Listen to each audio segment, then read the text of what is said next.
진돗개는 위험한 개야. 그 편견이 무너지던 날 내 아들이 처음으로 엄마라고 불렀다. 토론토 소아정신과 의사인 나에게 자폐아들 치료는 전문 분야였다. 하지만 정작 내 아들 루카스는 구할 수 없었다. 15년간 아이들의 마음을 치료해왔지만 9살 루카스는 여전히 나와 눈도 마주치지 않았다. 이혼 후 마지막 희망을 품고 찾아간 파리에서 운명처럼 한 마리 진돗개를 만났다. 그리고 모든 것이 바뀌었다. 토론토에서 소아정신과 의사로 일하고 있죠. 15년간 아이들의 마음을 치료해왔는데 정작 제 아들은 구하지 못하고 있었거든요. 루카스가 자폐 진단을 받은 건 3살 때였습니다. 온갖 치료법을 시도했어요. 행동치료, 언어치료, 감각통합치료까지 말이죠.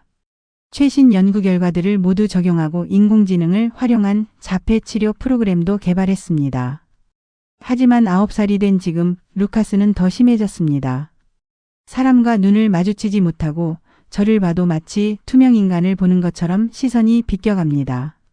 하루 종일 혼자만의 세계에 갇혀 지내죠.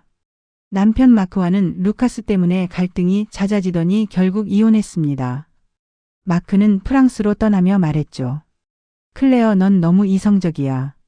감정으로 접근해봐. 루카스에게 필요한 건 치료법이 아니라 진짜 연결이야. 어느 날 프랑스에 있는 마크로부터 연락이 왔습니다. 여기 파리에 동물 매개치료 전문가가 있어. 루카스를 위해 한번 시도해보지 않을래? 동물 매개치료라니. 처음엔 말도 안 된다고 생각했습니다. 하지만 더 이상 잃을 게 없었어요. 문제는 저에게 트라우마가 있다는 거였습니다. 5년 전 한국계 임양아 케빈을 치료할 때 진돗개가 갑자기 케빈을 물었거든요. 피를 흘리며 우는 케빈의 모습이 트라우마로 남았어요. 그 이후로 진돗개라는 말만 들어도 소름이 돋았습니다. 하지만 루카스를 위해서라면 뭐든 해야 했어요. 치료사는 스위스에서 온 라브라도 리트리버와 함께 치료를 진행한다고 했습니다. 파리 공항에 도착했을 때 치료사 미셸이 미안한 소식을 전했어요. 스위스에서 보내기로 한 라브라도에게 문제가 생겼어요. 대신 한국에서 온 진돗개가 있는데 그 순간 머리가 하얘졌어요. 안 됩니다. 진돗개는 절대 안 돼요. 미셸이 한국의 구조단체에서 보낸 편지를 건넸습니다. 할머니의 정성스러운 글씨가 눈에 들어왔어요. 이 아이는 먼저 다가가지 않아요. 다가오게 만들어야 합니다. 급하게 서두르지 마세요. 이 아이는 마음이 아픈 사람을 알아봅니다. 마지못해 따라간 치료센터에서 해오름을 만났습니다. 하얀 털의 중형견이 조용히 앉아 있었어요. 제가 상상했던 거친 진돗개의 모습과는 전혀 달랐습니다. 놀랍게도 루카스가 반응하지 않았어요. 평소 같으면 큰 소리로 울었을 텐데 말이죠. 해오름도 움직이지 않고 조용히 루카스를 바라볼 뿐이었습니다. 하룻밤 머물기로 했지만 여전히 불안했어요. 그날 밤 루카스의 상태가 급격히 나빠졌습니다. 새벽 2시쯤 갑자기 심한 발작을 일으켰어요. 응급 진정제를 가져오러 복도로 나갔는데 문 앞에 해오름이 앉아 있었습니다. 방으로 뛰어들어가니 믿을 수 없는 광경이 펼쳐져 있었어요. 해오름이 루카스 침대 옆에 엎드려 조용히 루카스를 바라보고 있었고 루카스의 발작이 점점 잠잠해지고 있었습니다. 더 놀라운 건 그 다음이었어요. 루카스가 떨리는 손을 들어 해오름의 머리를 살짝 만졌어요. 평소 누구도 만지지 않던 루카스가요. 그리고 루카스가 말했습니다. 엄마. 루카스가 자발적으로 말을 한 게 언제였을까요? 엄마 해오름. 명확한 발음이었습니다. 그날 밤 루카스는 해오름 옆에서 편안히 잠들었어요. 평소 수면장애가 심했는데 그날은 단 한 번도 깨지 않고 깊이 잠들었습니다. 며칠 후 마을 사람들이 해오름에 대해 알게 됐습니다. 인터넷에서 본 진돗개 사고 뉴스 때문에 모두 불안해했어요. 그 개가 한국에서 온 진돗개라면서요. 위험하지 않나요? 루카스의 어린이집 등원이 금지됐고 사람들이 저희를 피했습니다. 결국 주민회의가 열렸어요. 일주일 시간을 드릴게요.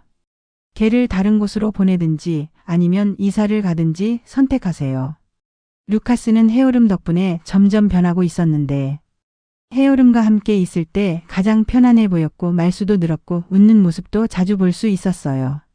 일주일이 다 되어가던 어느 날 오후 마을 아이들이 해오름에게 돌을 던졌습니다. 우리 동네에서 나가라고. 해오름은 아픈 표정을 지었지만 루카스를 지키려고 몸으로 막았어요. 그때 루카스가 울음을 터뜨렸습니다. 안 돼. 해오름 때리지 마. 루카스가 해오름을 끌어안았어요. 다른 존재를 보호하려는 모습은 처음이었습니다. 다음날 오후 루카스와 해오름을 데리고 마을 공원으로 산책을 나갔습니다. 마지막 일지도 모른다는 생각이 들어서였어요. 그때 갑자기 소란이 일어났습니다. 두 마리의 큰 개가 주인을 끌고 뛰어오고 있었어요. 핏불 믹스 견종 같았고 목줄이 끊어진 상태였습니다. 그 개들이 직진하는 방향에 루카스가 있었어요. 루카스는 무서워서 꼼짝 못하고 있었습니다. 자폐 증상 때문에 위험 상황에서도 얼어붙어 버렸어요. 해오름이 번개처럼 루카스 앞으로 달려갔습니다. 첫 번째 핏불이 루카스를 향해 점프하는 순간 해오름이 몸을 날려 공중에서 막아냈어요. 두 번째 핏불이 루카스 쪽으로 돌아가려 하자 해오름이 재빨리 일어나 그게 앞을 가로막았습니다. 해오름이 처음으로 큰 소리로 짖었어요. 하지만 공격하지 않고 루카스를 등 뒤로 감싸며 방어 자세만 취했습니다. 핏불 두 마리가 동시에 해오름을 공격했어요.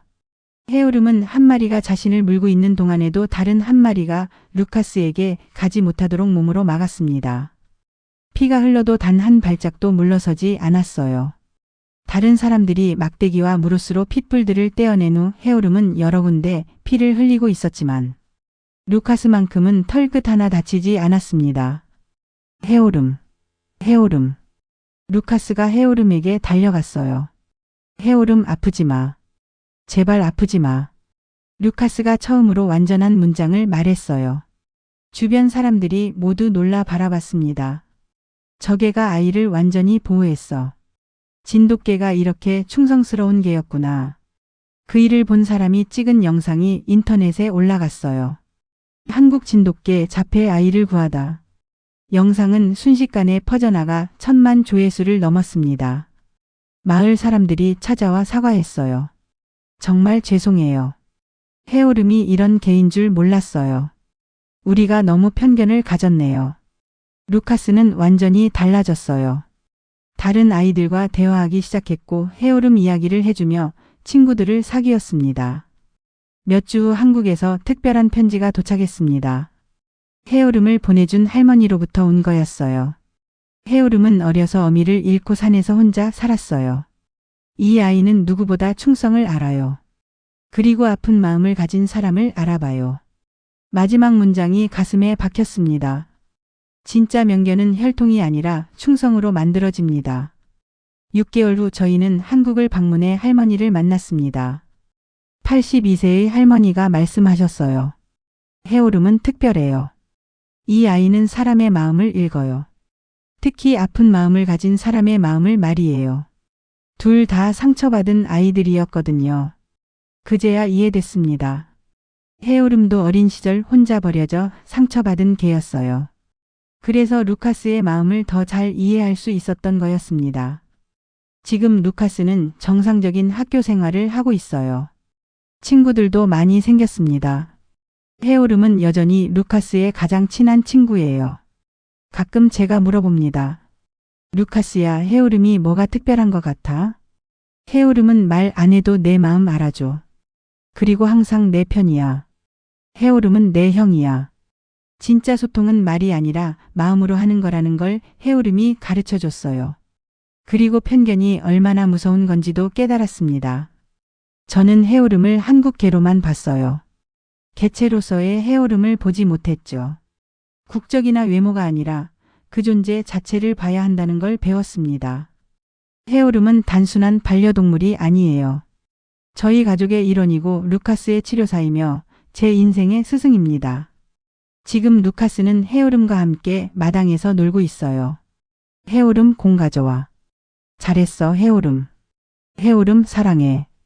그 모습을 보며 확신합니다. 해오름과의 만남은 우연이 아니었어요. 운명이었습니다. 할머니 말씀이 맞았어요. 진짜 명견은 충성으로 말합니다. 해오름은 말없는 충성으로 저희 가족을 구했습니다. 그리고 저에게 가장 소중한 교훈을 남겨줬어요. 편견을 버리고 마음으로 보라. 이것이 해오름이 저에게 준 선물입니다.